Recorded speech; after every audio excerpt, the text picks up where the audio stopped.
Hello दोस्तों, कैसे हैं आप सब लोग। मैं हूं मोहम्मद रूज और आप देख रहे हैं आपका अपना YouTube channel MBBS from Russia. तो इस वीडियो में हम बात करने वाले हैं नीट 2024 से रिगार्डिंग जो स्कैम चल रहा था उस पर आज फाइनली सुप्रीम कोर्ट का फैसला आ गया है। तो जिन लोगों को नहीं पता उन लोगों को मैं बता दूं कि जिस तारीख से नीट हुआ है यानी 5 मई से, उसके बाद से ही ये खबर चल रही थी कि नीट का पेपर लीक हुआ है। तो उसमें ज़्यादा ध्यान नहीं दिया गया। थोड़ा बहुत लोगों ने मुद्दा उठाया भी था लेकिन इतना ध्यान नहीं दिया गया। लेकिन इस पे ध्यान उस वक्त सब लोगों का गया जब इसका रिजल्ट 14 तारीख का एनटीए ने बताया था कि अनाउंस होगा 14 जून को। लेकिन जब उन्होंने 4 जून को इसका रिजल्ट अनाउंस कर दिया इलेक्शन के जो रिजल्ट आ रहे थे उसके बीच में, तो लोगों को शक गया कि ऐसा कैसे हो सकता है। और फिर उससे ज़्यादा शक उस वक्त गया जब इनका रिजल्ट में 7 बच्चों के एक ही सेंटर से 720 में 720 नंबर आए। तो उसके बाद और भी कुछ एबनॉर्मलिटी लग रही थी, जैसे 720 में 719 जो कभी हो नहीं सकता, और 720 में से 718 जो भी नामुमकिन है लगभग नीट के पेपर में। तो उसको लोगों ने देखा, टीचरों ने देखा, बड़े बड़े टीचरों ने देखा कि ये ऐसा कैसे हो रहा है। तो जब मालूम पड़ा कि एनटीए सवाल पूछे, वीडियो बनाई गई, तो जब एनटीए ने बहुत सवाल पूछने पर जवाब दिया कि ये हमने ग्रेस मार्क्स दिए हैं जिन बच्चों का टाइम लॉस हुआ था उनको। तो उन लोगों को ऐसे ऐसे बताया गया। तो इसके बाद ये मामला धीरे धीरे जो बड़े बड़े टीचर हैं वो कोचिंग संस्थान है कुछ, वो ले गए सुप्रीम कोर्ट में। तो सुप्रीम कोर्ट में इसकी सुनवाई चालू हुई। इसकी सुनवाई शुरू में जून में चालू हुई थी। उसके बाद 8 तारीख इसकी 8 जुलाई दी गई इसकी तारीख अगली। 8 जुलाई को कोर्ट ने अच्छी तरीके से दोनों बच्चों को सुना, जो एनटीए और जिन्होंने पिटीशन डाली थी जो टीचर की तरफ से थे, उन दोनों बच्चों को सुना कोर्ट ने।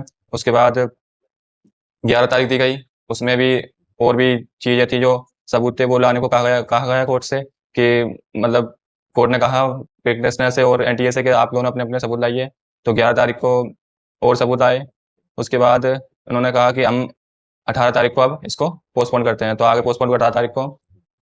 तो 18 तारीख के बाद और भी कुछ बारीकियों को देखा गया 18 तारीख को। तो उसके बाद भी कोर्ट को लगा कि और इसके भी और कुछ इसमें केस में भी अंदर गहराइयाँ नहीं होती, तो सीबीआई को भी केस हो गया। सीबीआई ने भी अपनी रिपोर्ट जारी की। तो उन्होंने सीबीआई ने कोर्ट ने कहा था अगर ये पेपर लीक तो है, सीबीआई नहीं माना, एनटीए ने भी माना, लेकिन और कोर्ट ने सब लोग इसको मान रहे हैं कि हाँ पेपर लीक तो है, लेकिन कोर्ट ने ये कहा था अगर ये पेपर लीक मास लेवल पे हुआ है, जैसे एक दो सेंटर को छोड़ के जब पूरे इंडिया में सर्कुलर हुआ है पेपर लीक, तो इसको दोबारा कराने की जरूरत है। लेकिन अगर मास लेवल पे नहीं हुआ और थोड़ा बहुत हुआ है पेपर लीक, जैसे एक आध दो सेंटर पे, या फिर जिसको हम पता लगा सकें या सीबीआई इसको पता लगा सके इतने पेपर लीक हुआ है, तो इसकी पूरे 24 लाख बच्चों को परेशान करना ये ठीक नहीं होगा। तो सुप्रीम कोर्ट ने कहा कि उनको जिन जिन के पास पेपर पहुंचा बस उनको ही देखा जाएगा बाद में, लेकिन सबको ही पूरा 24 लाख बच्चों को पेपर कराना ये ठीक नहीं होगा। तो इसके बाद सीबीआई ने भी अपनी रिपोर्ट सबमिट की कोर्ट में। तो उसके बाद 22 तारीख को जैसे मंडे को कोर्ट ने कहा कि मंडे को अगली सुनवाई होगी, मंडे को फैसला आ जाएगा। तो मंडे को अभी थोड़ा सबूत कम पड़े, तो कोर्ट ने कहा कि हम इसको अगले दिन के लिए पोस्टपोन करते हैं, अगले दिन सुनवाई। तो कल 23 तारीख को सुनवाई हुई और उसमें कोर्ट ने कहा कि हमने दोनों बच्चों को सुनने के बाद ये डिसाइड किया है कि हमें ऐसे कोई ठोस सबूत नहीं मिल पाया जिससे ये साबित हो जाए कि पेपर लीक पूरे इंडिया में हुआ है। और सीबीआई ने अपनी रिपोर्ट में ये कहा है कि पेपर लीक अभी तक जो हमारी जांच चली है उसमें पेपर लीक बस इतना ही आया है पटना में, और एक जगह और है वहाँ पर आया बस। उसके अलावा पेपर लीक और कहीं नहीं हुआ। सीबीआई ने अपनी रिपोर्ट ये सौंपी है, लेकिन अभी तक की उन्होंने जितनी जांच की है और आगे पता नहीं, तो कोर्ट को पैसा सुनाना था क्योंकि लोगों को बच्चों का भविष्य भी बहुत लटका हुआ है मज़दार में। तो कोर्ट को तो अपना पैसा सुनाना था। तो उन्होंने कहा कि अभी हमें इतने ठोस सबूत नहीं मिल पाए कि इससे साबित हो जाए कि पेपर लीक मास लेवल पे हुआ है।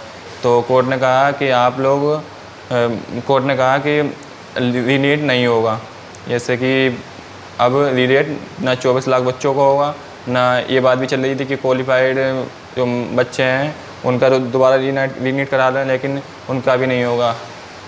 और एक जो बात चली थी कंट्रोवर्शियल क्वेश्चन था फिजिक्स का, इसके 2 आंसर सही माने जा रहे थे, और जिसमें किसी बच्चे ने अगर दोनों में से एक को भी टिक किया है तो उसको मार्क्स मिले थे। जिसे बोनस मार्क्स कहते हैं या ग्रेस मार्क्स कहते हैं। तो उसमें भी कोर्ट ने कहा कि उसमें भी फिजिक्स के बड़े टीचरों को बिठाया गया और उसमें भी बताया गया कि कौन सा, कोर्ट ने कहा कि आप चेक कीजिए कौन सा ज़्यादा करेक्ट है। ऐसा था पुरानी एनसीईआरटी में जो था वो सेकंड वाला करेक्ट था ऑप्शन, लेकिन जो न्यू एनसीईआरटी का एडिशन आया है उसमें फोर्थ वाला करेक्ट था। तो उसमें कोर्ट ने कहा कि आप बताइए कौन सा उसमें ज़्यादा करेक्ट है। तो उन्होंने बताया कि ये फोर्थ वाला करेक्ट आंसर है, जो एटम वाला क्वेश्चन था उसमें। तो कोर्ट ने कहा कि इसका आंसर फोर्थ वाला ही माना जाएगा और जिन बच्चों ने सेकंड वाला लगाया है उनका -1 तो नहीं दिया जाएगा, लेकिन उनको ना कोई मार्क्स नहीं मिलेगा इसका, और फोर्थ वाला ही करेक्ट माना जाएगा। तो ये सब चीज़ें हुई कोर्ट में कल, हाँ कल जो 23 जुलाई को। और अब काउंसलिंग से रिलेटेड आने वाली ये डेट जो भी हो, वैसे तो कल आज की सुनना है, आज हो जाए, लेकिन देखते हैं जैसे भी एनटीए नोटिस डाल देगा एनएमसी वगैरह, तो देखते हैं आगे कब तक काउंसलिंग शुरू होती है। तो आपको अपडेट मिलती रहेंगी अब, और चैनल को सब्सक्राइब करके रखें जिससे कि आने वाले टाइम में एमबीबीएस से रिलेटेड और नीट से रिलेटेड जो भी अपडेट है वो आपको मिल सकें। और जो भी क्वेरी है कोई भी एमबीबीएस से या नीट से रिलेटेड, तो आप कमेंट बॉक्स से पूछ सकते हैं, मैं उसका जवाब दूँगा। और चलो मिलते हैं फिर अगली वीडियो में। लाइक कर दो वीडियो को और शेयर कर दो, ज़्यादा से ज़्यादा लोगों को पता चल सके। Thank you.